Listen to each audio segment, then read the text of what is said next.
इसलिए जानबूझकर देवी सीता सहती रही रावण के अत्याचार। तो सीता क्यों सहती रही अत्याचार? क्या रामायण देखते या पढ़ते समय आपके मन में यह ख्याल आया है कभी कि देवी सीता तो स्वयं ही जगत जननी का अवतार थी? रावण का अंत तो वह ही कर सकती थी। फिर उन्होंने ऐसा क्यों नहीं किया और क्या वजह थी कि जब भी रावण उनसे संवाद करने आता था तो वह उसकी ओर नहीं देखती थी? इसके पीछे का कारण सीताजी का वचनबद्ध होना था। यही वजह थी कि वह चुपचाप अशोक वाटिका में सारे दुख सहन करती रहीं।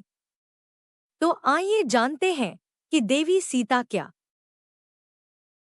क्यों नहीं देखती थी रावण की ओर, और क्या था वह वचन जिसके कारण वह सहती रही सारे अत्याचार। तो इसलिए नहीं देखती थी देवी सीता। रावण जब सीता जी का हरण करके ले गया तब से जानकी जी ने कभी भी उसकी ओर नहीं देखा। रावण जब भी अशोक वाटिका में जाता तो माता सीता श्रीराम के चिंतन में ही लगी रहती। वह कभी भी रावण की ओर नहीं देखती थी। धार्मिक ग्रंथों के अनुसार एक बार जब रावण हमेशा की तरह देवी सीता को धमकाने के लिए पहुंचा तो उन्होंने एक तिनके का ओट किया।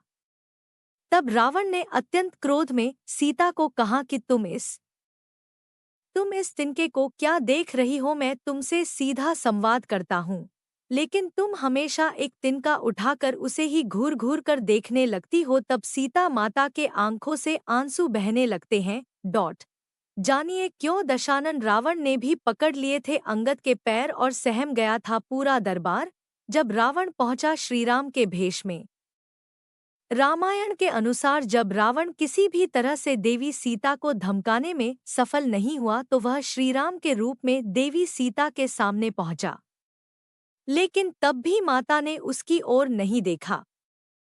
थक-हार कर जब रावण अपने महल पहुंचा तो मंदोदर ने उनसे पूछा कि क्या हुआ? आप तो सीता के सामने श्रीराम का रूप रख कर गए थे। तब रावण ने कहा कि जब वह उस रूप में पहुंचे तो सीता उन्हें नजर ही नहीं आई। तो इस वचन में बंधी थी सीता।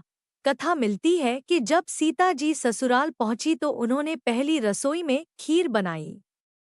इसके बाद सभी को खीर परोसनी शुरू की। तभी महाराज दशरथ को परोसी गई खीर में एक तिनका गिर गया। देवी सीता ने सोचा कि आखिर खीर से वह कैसे निकालें। तब उन्होंने तिनके की ओर घूर कर देखा तो वह जलकर राख हो गया और एक बिंदु के समान हो गया। राजा दशरथ समझ गए थे सारा रहस्य। खीर में तिनके का हाल किसी ने नहीं देखा, लेकिन राजा दशरथ ने सब कुछ देख लिया था। उसी पल वह देवी सीता के प्रताप से वाकिफ हो गए थे। जब सभी अपने अपने कक्ष में चले गए तब उन्होंने देवी सीता को बुलाया। दशरथ जी ने कहा कि उन्होंने सीता का प्रभाव जान लिया है। वह जान चुके हैं कि वह जगत जननी का अवतार है। लेकिन फिर भी आप मेरी एक बात का ध्यान रखिएगा कि जिस तरह से आपने तिनके को देखा था उस तरह कभी भी किसी शत्रु की ओर घूरकर मत देखिएगा।